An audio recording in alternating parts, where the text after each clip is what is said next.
C'est sous ces gigantesques arbres sacrés que Christian Ishimwe accueille les visiteurs de la Burera Youth Community, l'organisation qu'il a cofondée pour promouvoir le tourisme culturel. Le jeune passionné de l'histoire ancienne du Rwanda veut tout d'abord sensibiliser les Rwandais à connaître leurs traditions en commençant par les jeunes.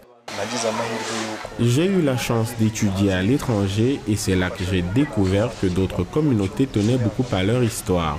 C'est la façon dont les traditions anciennes étaient valorisées qui m'a motivé à me poser des questions sur l'histoire de mon pays, surtout avant l'arrivée des colons. Quand je suis revenu ici, j'ai rassemblé quelques jeunes de cette localité pour nous organiser et faire quelque chose autour du tourisme culturel, vu que notre région était très riche en histoire ancienne de notre pays.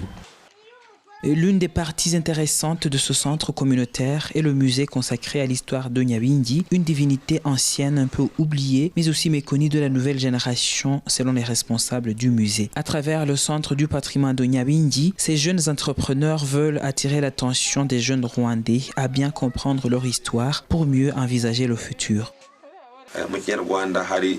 Chez nous, on dit que celui qui ne sait pas d'où il vient ne saura également pas où il va. C'est dans ce même contexte qu'on encourage les Rwandais, surtout les jeunes, à venir pour qu'on revisite ensemble l'histoire de notre pays.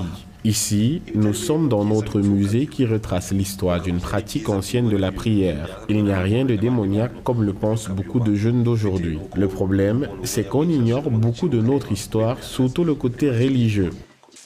Pour attirer les touristes, les jeunes de la Burera Youth Community proposent un pèlerinage qui retrace l'histoire de la royauté et la religion traditionnelle dans cette région du nord du Rwanda. L'objectif futur de ces jeunes est de construire le premier centre du patrimoine africain au Rwanda et surtout de voir leur travail certifié par l'UNESCO.